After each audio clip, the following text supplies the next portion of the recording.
1,000 better 1,000 stories. better stories. 1,000 better stories. You're listening to 1,000 Better Stories, the Scottish Communities Climate Action Network's podcast sharing stories of community-led climate action in Scotland to help us all imagine the better and fairer future and transform what we think is possible. Welcome to our Everyday Changemakers series. We blethers with everyday people taking climate action in their communities. Hello, it's Kaska, your story weaver. Today we have a third instalment of Everyday Changemakers stories from my Inverness visit during SCAN's Northern Gathering last September. Last week we left Louise Marshall at Eden Court on the banks of the River Ness when I cycled to my hotel on the eastern outskirts of the city on Friday evening. After the excitement of the Saturday's gathering at the super slick Merkinch Community Centre, I was heading out on the Sunday morning to meet the last three of the local changemakers. This time I was cycling south. The morning was promising. There was little wind and cloud, traffic was sparse, which made for a smooth ride along thankfully almost flat road leading into the suburbs. I momentarily got distracted by an incredible edible Inverness growing space in front of a GP practice, a twin to the one at the Eden Court, but soon I was turning into Drummond Road, keeping my eyes peeled for the sign to the Aultnaskiach Dell. After nearly cycling past the entrance, I stopped to park my bike against a wooden fence when I spotted Mike, the trust chair, and my host coming down the road. We're going to have to move away from the road. I was just going to say that. I was just thinking that. Yes. We were later joined by another group member, Gina, who bravely volunteered for the Changemaker interview. But first, Mike guided me away from the road and into their secret urban green space. So can you describe what we're seeing here? Well, we have a burn on our left, which has got a fair bit of water in at the moment because we've had quite a lot of rain. We've got a lot of vegetation. It's been a very, very good year for growth. There's been both warmth and moisture. But you can also see on your left there an example of a dead elm tree, and that's been one of the biggest problems we've had in here. Dutch elm disease. There's another one up there to your right. All right, yes. And as you saw, here's another one. And when we came in, there's a big stump, and that's another example. The danger is they get brittle and branches can fall, so we usually just take the tops off like that to get rid of the danger. It's expensive and it's unfortunate because 25% of all the trees here were elms. Oh dear. But you get lots of dead wood, which is good for biodiversity. So. It's true, it's good for biodiversity, and we leave quite a lot of the dead wood, but also we have to pay our way. So we cut the wood up and we sell it. It's firewood. Good. Good. Right. This is Gina. Oh, hi Gina. Hi Kaska, pleased to meet you. This is Kaska. Nice to meet you. Yes. Gina has been involved almost from the beginning of this. Yes. Okay. So I was chair for 9 or 10 years and then Mike took over the chair from me. I'm Gina O'Brien. Our organisation is the Aultnaskiach Dell Skio. I'm former chair for 9 years and I'm currently a trustee of the organisation.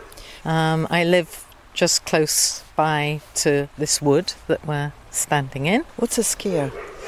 It's a Scottish charity incorporated organisation and it's our legal entity, and we adopted that form quite early on in our organisation's history. The advantage of it means that we have access to funding, and we've had support from a great many organisations, including Highland Council, the Forestry Commission, many other bodies. Highlands and Islands Enterprise have contributed financially to our charity. Tell me about a favourite place for you in the Dell. We're standing in the Dell right now. I would say my favourite place is the camp, I call it. It's not an official name, but it's a place at the end of the wood. And it's very peaceful down there, and it feels very far away from the urban environment. And why I like it especially is that one of the aims of our project is to help with the education of the children of the future. And for 4 or 5 years we had children coming regularly here, and this was the place that they went to listen to stories. Oh, that's amazing. And it is quite an urban setting, isn't it? It is extraordinary. Many people don't really know it's here, and the fact that we're in the middle of the big bustling Inverness, and yet here there's a place of great peace and tranquility. People can come here to reflect. We have huge numbers of birds and animals here, many of whom people don't necessarily see when they're coming through the wood, but when you walk the wood daily, you know that there's all this wildlife here. So it becomes a very interesting and amazing place to walk. While Gina was saying that, there was a buzzard on that tree, and it was there for a couple of seconds, and then it flew off into the woods. What's your personal journey into this community work and this space?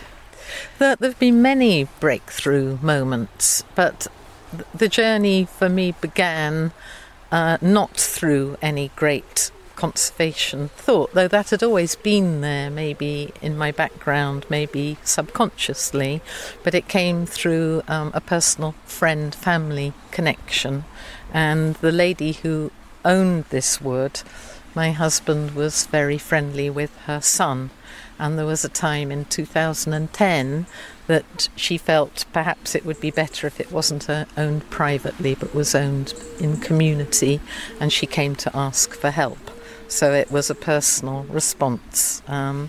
But in terms of climate change and how things have changed over the years, because we've been on this for 13 years now, climate change is very at the front of my consciousness, and I feel that the value of this project is that it should multiply biodiversity. And that is very strongly in my mind all the time. And we've had recent talks with people who are very knowledgeable, and they say that because it's a dell in a fairly temperate area, that it should be all right long into the future. But we definitely do things to help with climate change, and the main thing that we do is try to make it more diverse by planting numerous species of trees in place of the Dutch elm trees that have come down necessarily. Before you got involved in this project, what was your connection to nature, and just personally, where did it all come from? I've always felt connected to nature. I came to the Highlands in 1980. It was an active choice to come here. We came from urban Manchester, and I had a great love of the hills and have walked many of them since then. I feel much more alive in nature. I have always felt a deep connection with nature. Yeah, so there was the seed there. When I say community land ownership, what's the first thing that comes to your mind? I think the first thing is how much, with the problems of climate change, we all really need this connection with land. And there's also something about social equity in there, that the land belongs with the people, and historically, and I'm going back hundreds of years, there would have been this sense of the land belonging to the people. And I think this is fundamentally very important. And I think unless we're connected with the land, it's very hard for us to connect with climate change. because climate change is about the earth and the air and the soil and the water. So I think there are connections in all of this, yes. Yeah. What's the most valuable lesson you think you've learnt from being involved in this project that you could share with other people that might be wanting to do something similar? Well, you might be interested to hear that it took us a very, very long time as a committee to take on the ownership of this land. And we had a great deal of numbers of doubts. And we sat with those doubts until around 2018, so for about 8 years, really. So we only rented the land, first of all, and we rented it from Aultnaskiach Baron, the owner, for £1 a year. And then there came a point where Aultnaskiach really needed us to make a decision, and she said she wasn't prepared to rent us the land anymore unless we decided to take it on. So at that point we really needed to come to a consensus. And I think the thing I've most learnt is not to worry too much. Because a lot of the things that we were very worried about have not come to pass. They were in our imagination. And actually, we all jumped together, and I'm glad to say when we made the decision, it was completely consent from everybody, and we all jumped together. So I think the main lesson I've learned is what extraordinary things you can achieve when you all hold hands and jump together. What do you think that meant to you personally once you jumped? Yes. And you've been with it for such a long time. What's the benefit to yourself personally? I think there's been huge benefit. I think there's benefit in personal growth when you take a risk and it's outside your comfort zone. And Mike is giggling in the background. And so there has to be a degree of trust here, and there had to be trust between us all. We've needed to work very cooperatively, collaboratively, and that hasn't always been easy. I mean, I would say largely we've been very amicable, but that isn't always easy because quite often there are different viewpoints. Exactly, you get different people.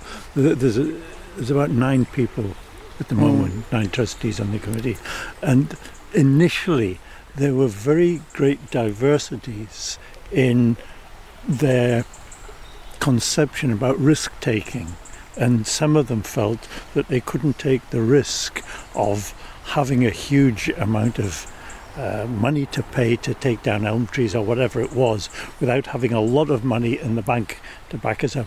Some of the others felt, well, we'll just get on with it and it'll be okay. And there was a compromise and a waiting period, and then you jumped together, exactly. which is great. A range of different skills that's been particularly valuable on our committee is the range of skills. So you asked me what I've learnt personally. I think my biggest learning is it isn't all up to me, and the help will be there and will be available, and that different people will bring in different strengths, and how astonishing are the things that you can achieve together instead of on your own. Yeah. We learned quite a lot by doing this. What's the most valuable resource you might recommend to a group that would be embarking on a similar project of buying out land or taking over a piece of land and taking care of it? Well, we've drawn a lot from the Community Woodlands Association, so we are members of this organisation, and they've given us a great deal of support. And whether that's through courses to get people trained in chainsaws, or whether it's advice, because we have a big wood fuel project going on, advice about how to manage that, advice in planting. They've constantly been there getting our backs, really. So to have that has been enormously helpful. But there are many, many other resources out there, aren't there, that we have drawn on. I don't know if you can think of any others. Well, like from that. the Forestry Commission to an organisation called Paths for All to help with paths. Yeah. different Inverness things. College. Inverness College of Forestry. Yes. Yes. Oh, that's very handy, isn't Yes. it? Yeah. Scottish Charities Voluntary Organisation.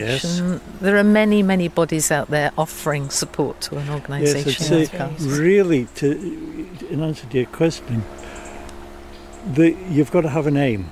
You've got to decide what you want to do, and then you get together and decide how you're going to do it. And then things follow from that. Yes. Just along with that, though, it's always been important to us to, in our meetings, have minutes, but also to have a long-term forestry management plan that we've all signed up to. And our most recent one was probably, I think, our best. And we took quite a long time to both to consult with everybody in the wider community, but also amongst ourselves. And we've set it now for 5 years. And I think it, having structure within the organisation and focus has helped us considerably too. And now, more personal question: what's your favourite tree? Oh, well, probably the rowan, and I have just planted one in my own garden. And I love the red berries in autumn and its white flowers in May, and I think there's just something about its vivid beauty, and also it's meant to be a tree of protection and healing. You know, you're involved in community action in some way. What's the biggest challenge of being in Inverness and in the Highlands to doing this work?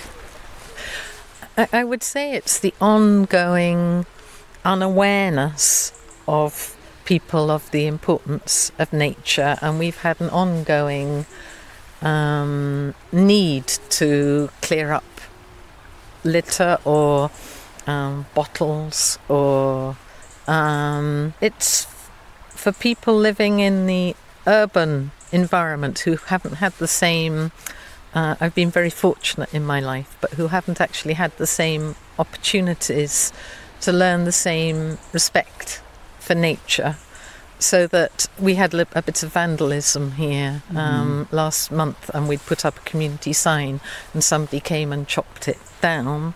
So that's the sort of wider environmental lack of awareness that does still sadly exist in our country, and I would say that probably is our biggest challenge, is people who don't really understand what we're trying to do. Yes. And what's the advantage of being in Inverness and the Highlands for the work you do? Well, it has to be our bigger, wider environment. I mean, we live in a fantastic part of the country, and there are all sorts of projects both going on in Inverness and in the wider environment. And the Scottish Parliament is very proactive now for community land ownership. So we're living in a culture that is really supporting us. So both within the Highlands but also within Scotland, we're at a very fortunate time in history. This is a question I ask everybody, and it's about taking a bit of time travel into the future, 10 years from now, and trying to imagine this place, or Inverness, or wherever you want to think about. Think of a scenario where everybody's done everything possible to minimise the climate emergency and all the other emergencies we're actually experiencing, and share just one memory from that future with us. Well, it's not really hard for me. I see it alive with life. And that means life in all its forms, whether it's the insects, whether it's the birds, whether it's the animals, and especially the children. I like to see that the children are coming, and it's full of children playing and exploring and feeling that connection that's always been so important to me in nature, because they're our future. So that's the last question, but I always ask if you'd like to add anything for our listeners, a final comment that you want to share. If you're afraid of something but your heart is telling you to do it, just go ahead and do it. And what about you, Mike? Yes, I'd agree with that. Yes. Brilliant. Thank you so much. Thank you very much. Yes. Double act. I found this tiny and precious urban dell along with Gina and Mike after exploring a members map of Community Woodlands Association, one of the Scan's many sister community networks. Listening back to this conversation reminded me of another very special community woodland, which happens to be located just outside of Inverness, on the banks of Loch Ness. Abriachan Forest made history as one of the first community land buyouts in Scotland in 1998, and it remains one of the largest community-owned woodlands. Its story been covered many times, but one of the most recent and immersively poetic pieces is the audio story about Mary McFadden, featuring community voices. Together with her essay on the unique complexities of Highlands land ownership, trees and forests, it was a part of a fragile correspondence exhibit at Venice Biennale last year. For a behind-the-scenes look, you can also find Mary's Scan audio Skillshare presentation on our YouTube channel.